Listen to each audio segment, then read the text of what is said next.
Student நம்ம கக்க கங்க சச்ச ஜங்க கூட்டு எழுத்துக்கள் பார்த்தோம். அந்த ரெண்டாவது ரோ வந்து ட ட ட ட ந.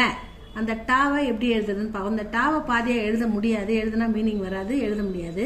ஸோ அதனால கீழே ஒரு சின்ன கோடு போடுறாங்க. இந்த கோடு வந்து நான் சொல்லியிருக்கேன் எந்த மாத்திராவும் கிடையாது. இது வந்து ஊ ஊ ரி அந்த மாதிரி மாத்திராலாம் கிடையாது. இது வந்து ஒரு ஹல். இதுக்கு பேர் வந்து ஹல். ஹல்னா லைட்டா உச்சரிக்கணும் அப்படின்னு சொல்லுவாங்க. க இட்டா கட்டா, சி இட்டி சிட்டி, டாவை வந்து இட்டி அந்த மாதிரி இட்டு அப்படின்னு படிக்கணும். அதனால தமிழ்ல எப்படி இக்கு இங்கு இச்சு இஞ்சு படிக்கிறோமோ அந்த மாதிரி தான்.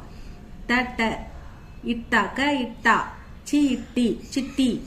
அடுத்தது ட, அதுவும் பாதியில் எழுத முடியாது, ரவுண்ட் ஒரு சர்க்கிள்ன்றதால வேற மாதிரி எழுத்து மாதிரி வரும். அதனால ஒரு சின்ன ஹல் கோடு போடணும். பா இட்டிய கிர ம, பாட்டிய கிரம். இந்த கா கீழே ஒரு கோடு போட்டால் அதை இக்கரன்னு படிக்கணும் ஸ்டூடெண்ட். எப்பவுமே கீழே எல்லா எழுத்துக்குமே இந்த ர சவுண்ட் வரும். கா போட்டா இக்கர, பா போட்டா இப்பர, தா போட்டா இத்தர, மா போட்டா இம்ர. அந்த மாதிரி ரன்றது எல்லா எழுத்துக்குள்ளயும் சேர்ந்து வரும். இதை கா போட்டு இந்த ரா சவுண்ட் போட்டுக்கிறதுல இக்கரன்னு படிக்கணும். பாட்டிய கிரம், சு பா இட்டிய சுபாட்டிய, பாட்டிய கிரம் சுபாட்டிய அப்படி படிக்கணும். இது வந்து ட, டவுக்கும் பாதி எழுத முடியாது ஸ்டூடெண்ட். அதனால சின்ன ஹல் போடணும், இந்த மாதிரி கோடு.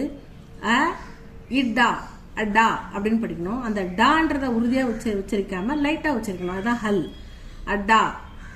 இது வந்து டியோடி, டயோடின்னு சொல்லாம டியோடி.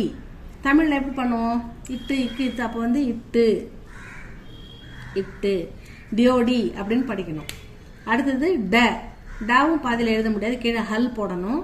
ஹல் போட்டு த நா இட்டிய தனாடிய, த நா இட்டிய தனாடிய அப்படின்னு படிக்கணும். இல்லைன்னா தனாடிய அப்படின்னு படிக்கணும். ந பாதி எழுதலாம், பாதி எழுதிட்டு அ இன்டா அண்டா, மூணு சொல்லி இன்னு போட்டா அண்டா அப்படின்னு படிக்கணும். க டி கட்டி, க இன்டி, சாரி இந்த ந போட்டு அது இன்னு, க இன் கன் டி கன்டி அப்படின்னு படிக்கணும். அடுத்தது த த த த ந, த த த த ந வந்து தாவை பாதி எழுதுனா இத்துன்னு படிக்கணும். த இத்திய தத்திய, ப இத்திய பத்திய, த அதுவும் பாதி எழுதுனா இத்து. கு இத்தா குத்தா, ப இத்தா பத்தா.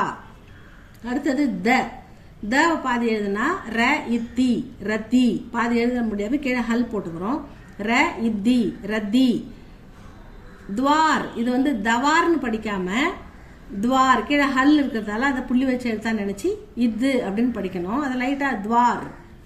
அடுத்தது த, இது இது யா ந தியான், இது வ நி துவனி. அடுத்தது ந இன்னு, சு இன் த ர சுந்தர், இந்த சு இந்த ர சுந்தர். இந்த நாவை இன்னுன்னு படிக்கணும். ப இந்தர பந்தர். தேங்க்யூ.